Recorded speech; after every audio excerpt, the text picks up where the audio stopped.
جیسے کہ پہلے بھی ایک دھرنا دیا، آپ کے مطالبات جو منظور ہو چکے، اس کے بعد پھر ایک یہ سانحہ ہوا، اس حوالے سے آپ کیا کہتے ہیں کہ جو مطالبات تھے کیا مکملی طور پہ وہاں پہ پورے نہیں ہوئے تھے آپ کے؟ بسم اللہ الرحمن الرحیم۔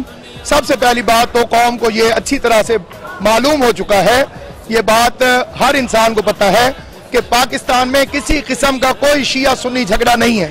اگر یہ شیعہ سنی جھگڑا ہوتا تو محلوں میں لڑائیاں پڑ گئی ہوتی، گھروں میں لڑائیاں پڑ گئی ہوتی، ہر شہر میں لڑائی پڑ گئی ہوتی۔ یہ ایک بین الاقوامی سازش ہے۔ کچھ کتوں کو ہندوستان نے اور کچھ کتوں کو جہاد افغانستان اور کشمیر کے نام پر پاکستان میں پالا گیا ہے، اور وہ پلے کتے جب ادھر سے فارغ ہو کے ادھر آتے ہیں تو اپنے اسلحے کی یہاں پر نمائش کرتے ہیں۔ ہم موت سے گھبرانے والے نہیں، ہم کربلا کے فرزند ہیں، ہم آل محمد کے ماننے والے ہیں، ہمیں کوئی گھبراہٹ نہیں ہے کبھی بھی کسی دور میں بھی۔ خدا مالک ہے زندگی کا، اور ہماری زندگیوں کا اختیار حضرت امام زمان عجل اللہ تعالی فرجہ الشریف کے اختیار میں ہے، اور ہم بغیر کسی خوف اور خطرے کے یہ بات کہتے ہیں کہ اگر ان کو لگام دے دی گئی ہوتی، اور اگر جب ہم نے پچھلا دھرنا دیا تھا تو اس میں ہمارا مطالبہ صحیح طور پہ مان لیا گیا ہوتا، اسی وقت ہم بے وقوف نہیں ہیں۔ آپ جمہوریت بچائیں، ہمیں جمہوریت پسند ہے۔ کئی لوگ کہتے ہیں فوج آ گئی تو سسٹم ناکام ہو گیا۔ بھاڑ میں جائے ایسا سسٹم جو پاکستان کی عوام کی جان کی حفاظت نہیں کر سکتا۔ آپ کا سسٹم کسی کی جان سے مہنگا نہیں ہے، ایک شخص کی جان سارے سسٹم سے زیادہ قیمتی ہے۔ فوج کو بلایا جائے، کیونکہ ہمیں فوج کے علاوہ کسی پر بھروسہ، کسی پر اعتماد نہیں ہے۔ ان سیاسی نظاموں سے ساری قوم واقف ہے، پورا پاکستان واقف ہے، پوری دنیا واقف ہے۔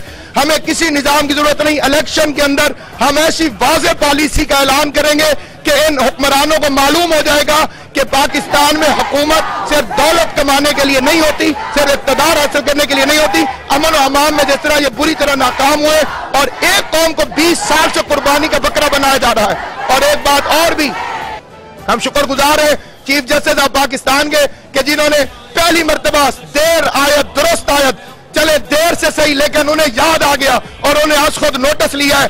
اب کل سے وہاں سپریم کورٹ میں بھی بات سامنے آئے گی، لیکن ہم اپنے علماء کی ہدایت کے مطابق ان مقامات پر اس وقت تک شیعہ قوم کا ایک ایک بچہ موجود رہے گا جب تک ہمارے آخری فیصلے پر عمل درآمد نہیں ہو جاتا۔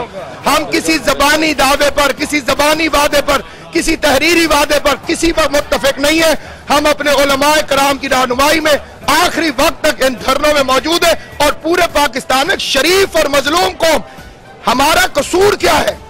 کوئی بولنے والا بولتے ہوئے شرماتا ہے کہ جناب یہ تو شیعوں کا معاملہ ہے۔ کئی آپ ٹیلی ویژن چینل کھول کے دیکھیں، انہیں ہزارہ کا ایک لفظ مل گیا، ہزارہ نہیں، شیعہ شیعہ شیعہ۔